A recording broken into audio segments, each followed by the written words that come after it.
कृषि क्षेत्र देश की अर्थव्यवस्था का एक बहुत ही अहम अंग है। हम सब जानते हैं कि भारत कृषि प्रधान देश है। एक बहुत बड़ी जनसंख्या है जो कि कृषि पर निर्भर करती है और तकरीबन पिछले 2.5 साल में केंद्र सरकार ने कई कदम उठाए हैं कि कृषि अर्थव्यवस्था को और भी प्रोत्साहन मिले, उसे बढ़ावा मिले, वो और प्रगति करे। लेकिन खासकर कृषि ऋण और कृषि क्रेडिट के क्षेत्र में किस तरह के कदम उठाए गए हैं, हमारे साथ नाबार्ड के अध्यक्ष हैं डॉक्टर भानवाला, उनसे इसके बारे में बात करते हैं। बहुत बहुत स्वागत है आपका डीडी न्यूज में। सर, सबसे पहले आपसे जानना चाहेंगे कि जिस तरह से ये दौर चला है कृषि को बढ़ावा देने का, जिसमें आधुनिकीकरण की बात हो रही है, खासकर उसके साथ क्रेडिट की भी बात हो रही है कि ऋण ज्यादा से ज्यादा उपलब्ध किया जाए ताकि प्रोडक्टिविटी बढ़े, उत्पादन बढ़े, किस तरह के कदम उठाए गए खासकर हाल के वर्षों में? देखिए, हम सब जानते हैं कि इन्वेस्टमेंट अगर बढ़ानी है कृषि क्षेत्र में तो बैंक ऋण काफ़ी इफेक्टिव रोल उसमें अदा करता है जी। और कृषि ऋण जो है वो छोटे और सीमांत किसान के लिए बहुत ज़्यादा ज़रूरी हो जाता है अगर उसको इन्वेस्टमेंट करनी है, क्योंकि अपनी उसकी कोई पूंजी खुद की नहीं होती है। देश की खाद्यान्न रिक्वायरमेंट्स जो हैं, ज़रूरतें, वो बढ़ रही हैं। अभी हम 250 मिलियन टन सीरियल्स का प्रोडक्शन करते हैं, ये आने वाले समय में और ज़्यादा बढ़ेगी। हमें अपने एग्रीकल्चर को डाइवर्सिफाई करने की ज़रूरत है। इस बार पल्सेस और ऑयल सीड्स पे फोकस है। कुछ दिनों पहले प्रोटीन बेस्ड न्यूट्रिएंट्स की कमी आ गई थी और उनके एग की, मिल्क की कीमतें काफ़ी तेज़ी से बढ़ी थी। तो जब हमारे पास इनकम बढ़ रही है देश में एक व्यक्ति की, तो ऐसे समय में उसकी ज़रूरतें भी डाइवर्सिफाई हो रही हैं। तो इस डाइवर्सिफाइड नीड्स को मीट करना है तो हमें एक स्ट्रेटेजिकल शिफ्ट लाना पड़ेगा एग्रीकल्चर में। और स्ट्रेटेजिक शिफ्ट जब भी हम किसी भी क्षेत्र में लाएंगे उसके लिए किसी न किसी पूंजी की जरूरत पड़ेगी। मैं यहाँ बताना चाहूँगा आपको कि हर साल देश में 9 लाख करोड़, पिछले साल, इस साल का टारगेट लक्ष्य रखा गया 9 लाख करोड़ का ऋण का बैंकों के द्वारा दिए जाने का। अगर आप किसानों की खुद की पूंजी जोड़ें तो और ज़्यादा ये हो जाता है। इसमें जो बैंकिंग क्षेत्र का कवरेज है, करीब करीब 50% कवर्ड हैं लोग जो कृषि ऋण लेकर के अपने आगे काम चलाते हैं जी। तो ऐसे में जो ऋण के द्वारा प्रोत्साहन दिया जाएगा वो किन चीज़ों का दिया जाए? जो एग्रीकल्चर में जो चेंजेस हो रहे हैं उनको। एग्रीकल्चर में चेंजेस जो हो रहे हैं, आपको मालूम है, इरिगेशन एफिशिएंसी पे जोर है, long term irrigation potential create करने पे जोर है। नाबार्ड के अंदर ही एक ऐसा फंड बना है, लॉन्ग टर्म इरिगेशन फंड, जो इनकम्प्लीट प्रोजेक्ट्स थे सालों से, 99 ऐसे प्रोजेक्ट्स थे जो सालों से पूरे नहीं हुए थे और डैम बन गया, आगे नहर नहीं बनी ले जाने के लिए, और अगर नहर बन गई तो सारा का सारा पानी नजदीक वाले क्षेत्रों में बन गया, इरिगेशन एफिशिएंसी की बात नहीं हुई। तो ये जो 2 कार्यक्रम चले, जैसे हर खेत को पानी और मोर क्रॉप पर ड्रॉप, हर खेत को पानी, कमांड एरिया को डेवलप करें, मोर क्रॉप पर ड्रॉप, मतलब उसी पानी से हम ज्यादा एफिशिएंसी लाएं। इसके लिए भी धन की आवश्यकता थी और नाबार्ड ने हमें दायित्व दिया गया था कि आप पूंजी उपलब्ध कराएं। 20,000 करोड़ रुपया हमने इस साल दिया है, इसके लिए रेखांकित किया है और उसमें से कुछ 1500 करोड़ ऑलरेडी डिसबर्स हो चुका है, ताकि ये प्रोजेक्ट तो सालों साल पूरे नहीं हो रहे थे और जो इन्वेस्टमेंट थोड़ी थोड़ी करके आती थी तो उसके पूरे होने में कॉस्ट ओवररन्स होते थे, वो सब इश्यूज पहली बार एक ऐसा निर्णय लिया गया कि भैया इनको स्पीडीली इंप्लीमेंट करना है, इनको पूरा करना है, focus is on outcome, project approach रखी गई है। तो इस तरह के चेंजेस प्रोजेक्ट अप्रोच के इरिगेशन प्रोजेक्ट्स के लिए एक बहुत बड़ी उपलब्धि है और बैंकिंग क्षेत्र खासकर नाबार्ड की तरफ से हम तत्पर हैं कि हम इसको पूरा मीट करेंगे। दूसरा, बैंकिंग क्षेत्र से जो आज हाल ही में जो एक काफ़ी चर्चित विषय है वो रहा है फसल बीमा योजना का। तो पहली बार हमेशा हम किसान से लेते रहे हैं कुछ न कुछ, ये निर्णय लिया गया कि इस बार किसान को दिया जाए, उसके डबल करने की उसकी इनकम की बात चालू हुई जी। और उसकी डबलिंग के साथ साथ कैसे होगी, उसके रिस्क कम करें, इनपुट कॉस्ट कम करें, आउटपुट को ज़्यादा एमएसपी वगैरह के द्वारा सपोर्ट करके ज़्यादा उसको आमदनी डाइवर्सिफिकेशन डाइवर्सिफिकेशन की जाए, आमदनी के जरिए बढ़ाया जाए। बिल्कुल बिल्कुल। तो इन सब चीज़ों के लिए जो एक कैंपेन चलाया गया कि फसल बीमा योजना के लिए बैंकों के ऋण में कंपलसरी किया गया है, और उसको कराने के लिए, अवेयरनेस बढ़ाने के लिए बहुत बड़ा योगदान हमने सब बैंकों के साथ मिलकर किया है। कवरेज इस बार इंप्रूव होगी, आप देखिएगा। जो इसका फायदा यह भी हुआ है कि जो बैंक लोन के बाहर के लोग हैं, जो बैंक लोन नहीं लेते हैं, फसल बीमा तो वो भी करा सकता है। बिल्कुल। तो ऐसे व्यक्ति की भी कवरेज बढ़ेगी इस साल, आने वाले साल में।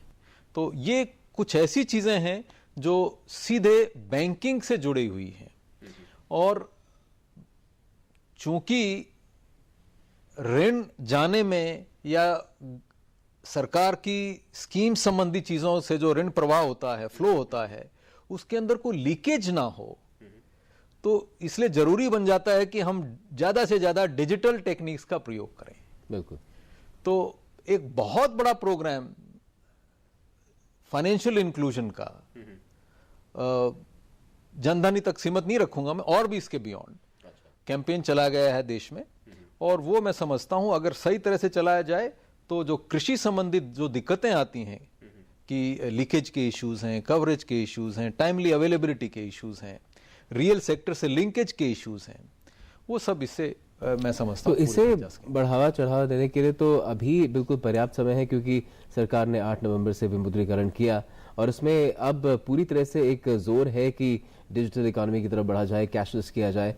तो ये तो बिल्कुल पर्याप्त समय हुआ कि इसे और प्रोत्साहित किया जाए और बढ़ाया जाए किसानों के साथ। बिल्कुल। देखिए, डिजिटल इंडिया का जो नारा सरकार ने दिया है, बड़ा सोच समझ के दिया है। एक तो डिजिटल इंडिया से आउटरीच बढ़ती है।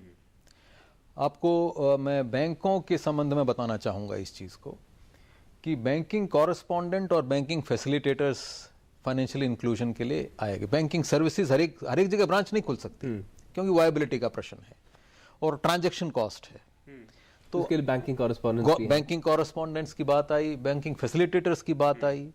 उसके साथ साथ ये हुआ कि भाई कुछ बिल्कुल डार्क एरियाज हैं, बहुत दूर हैं, या ग्रे एरियाज हैं जब बहुत ही कम सीमित कनेक्टिविटी है। तो ऐसे एरियाज को हमने नाबार्ड की तरफ से बैंकों के साथ मिलकर के वीसेट कनेक्टिविटी दिलाई, ताकि इन एरियाज को रीच किया जा सके। और ये प्रधानमंत्री जी के डिजिटल इंडिया कैंपेन के तहत किया गया। लॉन्ग टर्म में वो जो ब्रॉडबैंड गांवों में आ रहा है, सब गांवों तक एक्सटेंड किया जाएगा, वो टेक ओवर करेगा। लेकिन इस दौरान भी जितना समस्याएं कम की जा सकती हैं, वो करने का एक प्रयास है। BCBF मैंने बताया, वो डिजिटल मोड के स्वाइप मशीन के द्वारा ट्रांजैक्शंस को फैसिलिटेट करते हैं, कैश इकट्ठा करते हैं, बैंक में जमा करते हैं, दूसरी ट्रांजैक्शंस को। साथ साथ मोबाइल पेमेंट्स को काफी आगे बढ़ाने की बात की गई। ATM ज्यादा एरियाज में जो मल्टी डायमेंशनल बैंकिंग चैनल्स खोलने की बात थी, उसको ग्रामीण क्षेत्र तक ले जाने का प्रयास किया गया है। मैं जानता हूं, मैं खुद गांव से हूं, मेरे गांव के अंदर आसपास बैंक ब्रांच कई एरिया 5-6 किलोमीटर तक नहीं दिखती थी। अब 2-3 ATMs हैं, बैंकिंग फैसिलिटेटर आता है, बहुत बड़ी सुविधा है ये।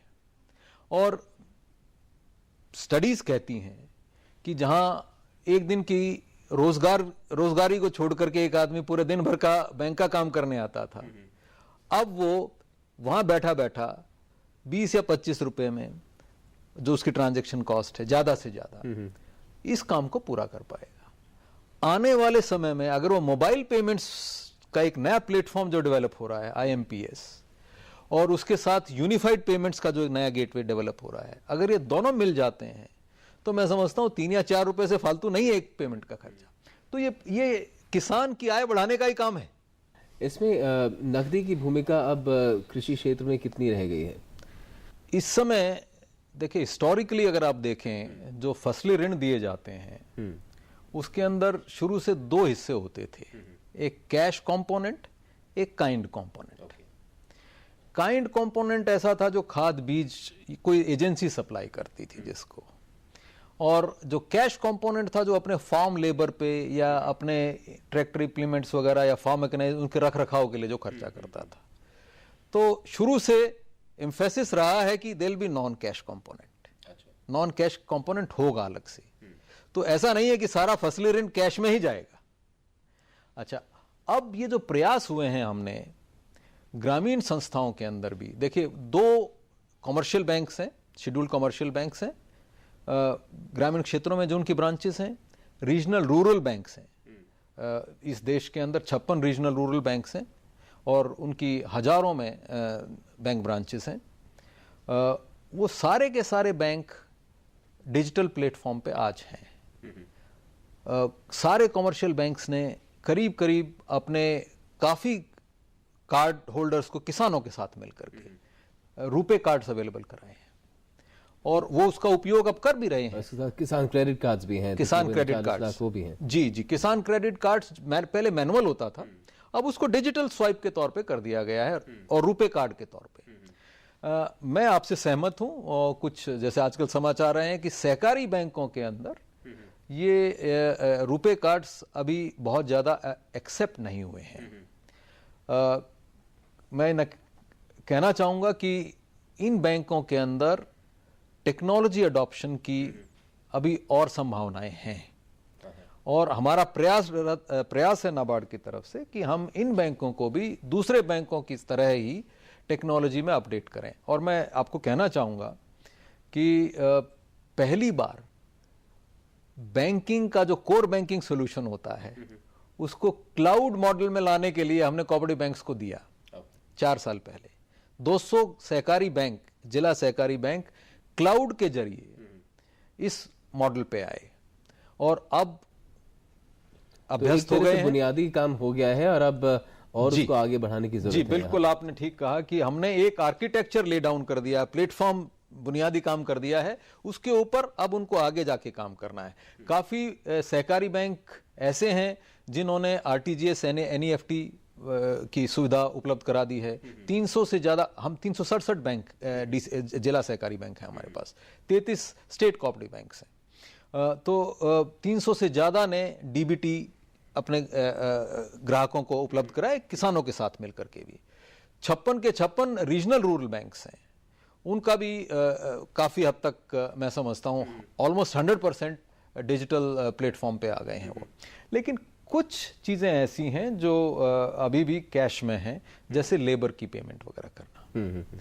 तो वो चाहता है वो जो मजदूर काम करता है कि मुझे शाम को कैश में पेमेंट हो ताकि मैं अपना चूल्हा जला सकूं, अपना काम कर सकूं। तो ऐसी चीज़ों के लिए अभी भी कैश की ज़रूरत है, लेकिन जो पेमेंट फर्टिलाइज़र परचेज के लिए है, सीड परचेज के लिए है, वो कैशलेस हो सकती है क्योंकि थर्ड पार्टी को पेमेंट चाहती है। तो ये जो बात की जा रही है कि अभी दिक्कत आ सकती है किसानों को, उसमें कोई वाजिब तर्क नहीं है। सरकार ने बीज लेने के लिए तो बोल दिया था कि आप पुरानी करेंसी का इस्तेमाल कर सकते हैं, लेकिन बाकी चीज़ों के लिए, खरीद फरोख्त के लिए काफ़ी कुछ या तो पहले ही क्रेडिट पे होता है या फिर उसके लिए नकदी का इस्तेमाल करने की ज़रूरत नहीं है। देखिए, किसी ने भी ये नहीं कहा है कि गोल जो डिमोनेटाइजेशन का है वो गलत है। कुछ जगह पे कुछ लोगों को इनकन्वीनियंस जरूर है, असुविधा है। उस असुविधा को पार पाने के लिए और सरकार का ये प्रयास है और हम उसमें सारे बैंक और नाबार्ड मिलकर के काम कर रहे हैं कि रियल इकोनॉमी जो रबी की फसल आएगी उसको ज्यादा नुकसान ना हो। कैश की जो इनकन्वीनियंस है, सुविधा हो रही है, समय पर नहीं मिल पा रहा, तो इसके लिए कुछ उन्होंने कदम अभी तक कैसा डेटा आया है रुपाई का? मैं आपको बताऊंगा साहब। रुपाई जो है इस बार बड़ी रोबस्ट हुई है, अच्छा मानसून था। 5% ओवरऑल 5 से 6% का रुपाई इस बार अब पिछले साल से ज्यादा है। That's wonderful, बहुत अच्छी खबर दे रहा है। और मैं साथ साथ ये और कहना चाहूंगा कि जो ऑयल सीड्स जो क्रॉप्स हैं और जो तिलहन की क्रॉप्स हैं और जो हमारी पल्सिस की क्रॉप्स हैं, इनके लिए कब सोइंग 15% ज्यादा है इस बार। और ये खासकर कैसे हुआ? अच्छा मानसून था, एक तो कोई उस पर डिसएग्री नहीं करेगा। साथ साथ इन दोनों फसलों के लिए इस बार सरकार ने अच्छी एमएसपी अनाउंस की। बिल्कुल। तो एमएसपी शुरू में आने से वो भी एक बड़ा प्रोत्साहन है। और साथ साथ एमएसपी अकेला नहीं है साहब, इसके लिए प्रोक्योरमेंट का तंत्र बनाने का भी प्रयास किया गया। और मैं एक और चीज कहूंगा कि ये पूरा डिजिटल फ्रेमवर्क सिर्फ बैंकिंग ऋण तक नहीं सीमित है। अगर वो बैंक की पेमेंट डिजिटली लेता है तो अपने डिजिटली मार्केट क्यों ना करे। पूरी ग्रामीण अर्थव्यवस्था ग्रामीण अर्थव्यवस्था को आने वाले समय में ये प्रयास है कि लेस कैश ओरिएंटेड किया। इसके बारे में हम आगे भी बात करेंगे, अभी छोटा सा ब्रेक ले लेते हैं। आप देखते रहिए हमारी ये खास पेशकश।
क्या बात है राशिद, फर्स्ट डिवीजन में पोस्ट ग्रेजुएशन करने के बाद भी तुम उदास हो? लेकिन सर वो सोच रहे होगे कि खर्चा कहाँ से आएगा? हाँ, चिंता मत करो, क्योंकि अब तुम्हारे साथ है मौलाना आजाद नेशनल फेलोशिप हमारे लिए सर। हाँ, तुम्हारे लिए और अल्पसंख्यक समुदाय के उन स्टूडेंट्स के लिए जिनकी सालाना पारिवारिक आय 2.5 लाख रुपए से कम है और जिन्होंने किसी भी सरकारी विश्वविद्यालय से जूनियर रिसर्च फेलोशिप या एमफिल के लिए आवेदन दिया है। मदद हमारी, मंजिल आपकी। नहीं यार, अब ये रैगिंग बिल्कुल बर्दाश्त नहीं हो रही है, कंप्लेन तो करनी पड़ेगी। तू पागल हो गई है क्या? सीनियर से पंगा लेगी तो तेरा और बुरा हाल करेंगे। नो यार, हेल्पलाइन नंबर है, I am sure they will help. Helpline number से कभी किसी को हेल्प नहीं मिलती। At least we should try. आपकी थोड़ी सी हिम्मत और एक कंप्लेन की वजह से आपको रैगिंग जैसी बीमारी से छुटकारा मिल सकता है। Use helpline, it helps. Doctor Neha, team lunch 9th को है। सॉरी सर, बट 9 को कहीं और कमिटमेंट है। सर, नेहा मैम ने एक बार कमिटमेंट कर दी ना तो वो खुद की भी नहीं सुनती। कैसी कमिटमेंट? कमिटमेंट प्रेग्नेंट वुमेन के लिए। प्रधानमंत्री सुरक्षित मातृत्व अभियान ज्वाइन किया है मैंने। सरकारी अस्पताल जाकर स्पेशल एएनसी सर्विस मुफ्त देती हूँ। आखिर हम प्राइवेट डॉक्टर्स का भी तो कुछ फर्ज बनता है। Lunch cancel. I pledge for 9। I pledge for 9। हर 9 तारीख को होने वाली माँ का ख्याल सबसे पहले।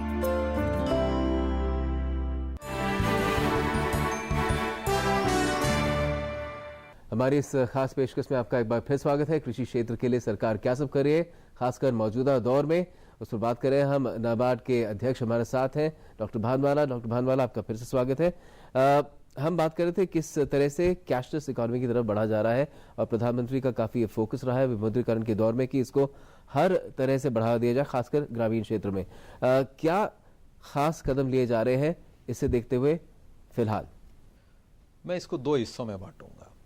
एक तो हम पिछले कुछ समय से क्या कर रहे हैं और इमीडिएट जो कैश की शॉर्टेज है उसके लिए हम क्या कर रहे हैं। पिछले कुछ महीने से नाबार्ड के पास एक फंड है, फाइनेंशियल इंक्लूजन फंड। उस फंड के द्वारा हम फाइनेंशियल लिटरेसी पे जोर देते हैं। कई बैंकों के पास मोबाइल वैन्स हैं जो स्वाइप कार्ड, डेबिट कार्ड के उपयोग में बताती हैं जा करके। अच्छा, वो ट्रेनिंग देते हैं, प्रशिक्षण करते हैं किसानों का भी। जी जी जी, ये महाराष्ट्र में 2-3 जगह हमने देखा, बड़ा सक्सेसफुल रहता है। उसके अलावा हमने हर एक कॉमर्शियल बैंक के जिला स्तर पे और सहकारी बैंकों को हमने फाइनेंशियल लिटरेसी सेंटर के रख रखाव के लिए ग्रांट सैंक्शन की है। इसमें यह बताया जाता है उसे कि क्या बैंकिंग है, क्या फाइनेंशियल प्रोडक्ट्स हैं, क्या डिजिटल फाइनेंशियल इंक्लूजन है, और वो अपने रोजगार के लिए, जैसे मुद्रा चली है तो बैंकों का कैसे उपयोग कर सकते हैं बढ़िया तरह से।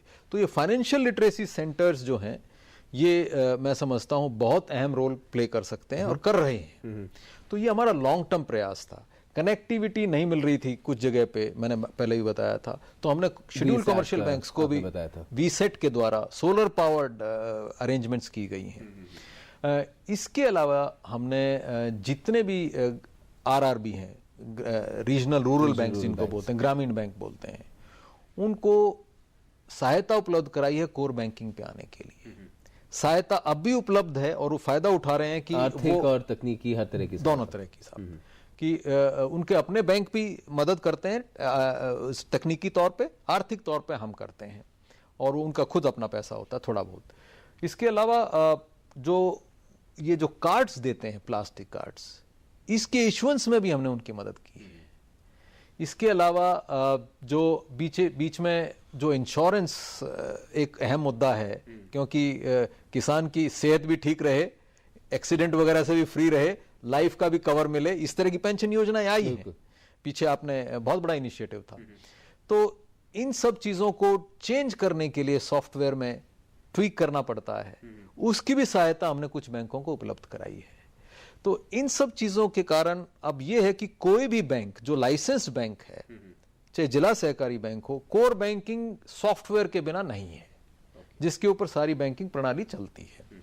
हाँ, फर्क यह है कि कुछ बैंकों के अंदर डिजिटल कार्ड्स ज्यादा इस्तेमाल होते हैं, कुछ में कम होते हैं। तो वहां पे हम और फोकस करेंगे जहां जहां ये नहीं हुआ है, कि हम एक कैंपेन चलाना चाहते हैं। मैं आपको बताऊंगा, ऑलरेडी मैं अभी डिस्कस करके आया हूं सुबह, कि हम स्टेट गवर्नमेंट्स के साथ मिलकर के और स्टेट लेवल का जो सहकारी बैंक है उसके साथ मिलकर के 1 या 1.5 साल के अंदर हम एक कैंपेन 1 या 1.5 महीने के अंदर एक कैंपेन चलाना चाहते हैं कि 3.5 करोड़ के करीब किसान क्रेडिट कार्ड्स हैं सहकारी बैंकों के, जो देश में इशूड हैं। क्या हम सारे के सारे उनको रुपए किसान कार्ड्स बना सकते हैं ताकि वो स्वाइप करें? इसके साथ साथ एक और इंफ्रास्ट्रक्चर है कि पॉस मशीन्स लानी चाहिए। कहां स्वाइप करेंगे? You require a machine to swipe. तो उसके लिए भी हम धन उपलब्ध करा सकते हैं और करा रहे हैं फाइनेंशियल इंक्लूजन फंड के अंदर। जो प्राइमरी सोसाइटी है नीचे, जो बैंक के नीचे एक प्राइमरी सोसाइटी है गांव के स्तर पर, पैक्स बोलते हैं जिसको, उनको डिपॉजिट मोबिलाइजेशन और ट्रांजैक्शन फैसिलिटेटर के तौर पे डीसीसीबीज के कुछ कंप्यूटर, माइक्रो एटीएम, इस तरह की सुविधाएं भी हमने ऑलरेडी सैंक्शन की हैं 5000, और जरूरत पड़ेगी तो हम और इसको आगे लेके जाएंगे। एक तो लिटरेसी पार्ट हो गया, दूसरा इनेबलिंग पार्ट हो गया, और तीसरा मैं समझता हूं कि धीरे धीरे गवर्नमेंट की पॉलिसी है कि इंसेंटिवाइज करें। देखिए, पहले डेबिट कार्ड पर चार्जेस लगते थे, तो ये बहुत बड़ा कदम है। क्रेडिट कार्ड पर चार्ज लगते थे। अगर हम डिजिटल फाइनेंशियल इंक्लूजन चाहते हैं तो ये लॉन्ग वे जाएगा, जो अभी रिजर्व बैंक ने कदम उठाया है कि हम इन चार्जेस को खत्म करेंगे। तो वो तो उसमें इकोनॉमीज ऑफ स्केल भी आ जाएंगी, जितने ज्यादा लोग इस्तेमाल करेंगे उतने चार्जेस कम होने चाहिए। जी जी जी। 2 चार्जेस हैं, एक तो कार्ड को एक्वायर करने के चार्जेस और उसको ऑपरेट करने के चार्जेस, तो वो भी कम हो, दोनों में कमी आएगी, धीरे धीरे कम लाए जाएंगे। और इसके साथ ही एक जो ग्रामीण अर्थव्यवस्था में कृषि ऋण लेने के लिए जो साहूकारों पे एक निर्भरता थी, डिपेंडेंस थी, वो काफी हद तक कम होती जा रही है, लेकिन अभी भी है एक। तो आपको लगता है कि विमुद्रीकरण से उसके ऊपर एक बड़ी चोट होगी, शायद उसके लिए घातक भी साबित हो सकता है? सर्टेनली डिजिटल फाइनेंशियल इंक्लूजन में बैंकों का एज है ट्रेडिशनल मनी लेंडर की बजाय। मैं इसमें कोई 2 व्यूज नहीं है, कोई इस चीज से असहमत नहीं होगा, क्योंकि इसमें जो टेक्नोलॉजी की जरूरत है वो नहीं ले पाएंगे। इसमें जो ट्रांसपेरेंसी है, सबसे प्रश्न चिन्ह मनी लेंडर की कार्य क्षमता पे रहता है कि वो ट्रांसपेरेंट नहीं है। तो अगर ट्रांसपेरेंसी, सूद भी तो इतना वसूल करते हैं ज्यादा in absence of not transparency. तो अगर किसी किसान को पता लगे कि ये वो 3 रुपया सैकड़ा चार्ज कर रहा है, तो उसको वहां कभी नहीं जाएगा, दूसरा ऑल्टरनेट अवेलेबल है। और साथ साथ जो ये प्रयास हैं बैंकों की तरफ से, सरकार के माध्यम से, कि हम टारगेट फिक्स करते हैं कि ग्रोथ होनी चाहिए। आपको खुशी होगी ये जानकर, मैं हरियाणा से हूं और हरियाणा में ज्यादातर लैंड होल्डिंग बहुत घट गई है, लघु और सीमांत किसान बढ़ रहे हैं, पूरे किसानों का 85% ये हिस्सा है लघु और सीमांत किसान का। तो सरकार ने लघु और सीमांत किसानों को जोड़ने के लिए खूब सारे प्रयास किए हैं। और सबसे अहम प्रयास क्या है कि इस समय टोटल क्रेडिट का कितना हिस्सा इनके पास जाएगा, इस समय 6% के करीब जा रहा है। वो सरकार ने कहा इसको बढ़ा करके 8% करो। मान लिया 100 रुपए पूरी बैंकिंग प्रणाली से जाता है, उसमें से 18% एग्रीकल्चर के लिए जाता था। अब सरकार ने कहा कि वॉटएवर 6 नहीं चलेगा, इसको इस साल के आखिर तक 7 तक लेके जाना है और 7 से बढ़ा करके 8 तक लेके जाना है आने वाले से। बहुत बड़ी कवरेज होगी। ये जो लघु और सीमांत किसान जो इसके बाहर हैं, अब सर्टेनली ये प्रयास रहेगा कि वो फाइनेंशियल इंक्लूजन बैंकों के द्वारा उनका किया जाए और मनी लेंडर से वो दूर भागें। हमने कुछ इमीडिएट स्टेप्स लिए हैं सरकार के साथ मिलकर के और बैंकों के साथ मिलकर के कैश उपलब्ध कराने की। आज जो कई जगह कैश के जो आप बात कर रहे थे उस समय कुछ सहकारी बैंकों में कमी देखी गई है। एक तो जितनी भी उनकी रबी के लिए, क्योंकि रबी सोइंग के लिए 3 हफ्ते काफी क्रिटिकल हैं, 3-4 हफ्ते, तो फाइनेंस मिनिस्टर ने खुद एक वीडियो कॉन्फ्रेंसिंग सब बैंकों के साथ की थी, बैंक्स के हेड्स के साथ की थी और उन्होंने कहा था कि भाई चूंकि सहकारी बैंकों की अपनी करेंसी चेस्ट नहीं होती, तो आपका दायित्व बनता है कि वहां कैश की शॉर्टेज ना रहे। मैं जो अच्छी सोइंग हुई है, 9 लाख करोड़ हम डिसबर्स करते हैं, उसमें से करीब 85% डिसबर्समेंट हो गई है। तो ऐसा कोई पैनिक की स्थिति नहीं है। जो बैंकों ने हमें बताया है कि 9 लाख की जगह 85% ऑलरेडी सहयोग आपको मिल रहा है, पूरी जो प्रणाली है पूरी प्रणाली मिल रही है। बिल्कुल साहब, बिल्कुल। थोड़ा बहुत देखो असुविधा है, ओल्ड खूब सारी नोटों की प्रिंटिंग लगातार हो रही है, लेकिन काफी मात्रा में करेंसी बाहर चली जाएगी तो कुछ समय के लिए थोड़ी कमी का एहसास जरूर होगा, और जो हो रहा है। लेकिन गवर्नमेंट और बैंक से ट्राई कर रहे हैं कि कोई भी एजेंसी, चाहे कोऑपरेटिव बैंक हो चाहे ग्रामीण बैंक हो, उनको कैश का अभाव ना रहे। डेली इसकी रिव्यू होता है, रिव्यू के बाद फॉलो अप एक्शन होते हैं। इसके साथ साथ जो मंडी में किसान लेके जाते हैं अपनी फसल को, उनकी पेमेंट होनी चाहिए। तो जो एपीएमसीज के साथ जो जुड़े हुए हैं बैंक ब्रांचेस, उन एपीएमसी के साथ जुड़ी हुई बैंक ब्रांचेस को प्रायोरिटी पे कैश देने की सुविधा प्रदान की गई है। साथ साथ किसान क्रेडिट कार्ड के अंदर 25,000 की विड्रॉवल की अनुमति है। देखिए, वैसे तो कई बड़े किसान हैं, उनको ज्यादा जरूरत पड़ती है, लेकिन अगर हम अपनी एवरेज लैंड होल्डिंग 1 हेक्टेयर मान के चले, 0.87 है, मैं 1 भी मान लेता हूं, तो उसकी कैश की रिक्वायरमेंट्स 1-1.5 महीने में 25,000 से ज्यादा नहीं होती है, क्योंकि काइंड कंपोनेंट भी है और कैश भी है। तो उस तरह से जो सीमा तय की गई है 25,000 की कैश डिसबर्समेंट के लिए, कृषि संबंधित क्रॉप लोन्स के लिए, वो मैं समझता हूं बहुत ज्यादा इनएडिक्वेट नहीं है। लेकिन किसी एक आध किसान को जरूर इनएडिक्वेट लग सकती है, क्योंकि वो बड़ा किसान है, वो उसके पास और तरीके हैं निकालने के। बिल्कुल, अगर किसान नीतिगत तरीके से चले और सोच समझ के चले तो अभी बहुत कुछ है प्रगति करने के लिए, और आगे भी हमारी शुभकामनाएं आपके साथ हैं कि आप मदद करते रहें किसानों की और देश और प्रगति करे उनकी उन्नति के साथ। बहुत बहुत शुक्रिया आप हमारे स्टूडियो में आए उसके लिए।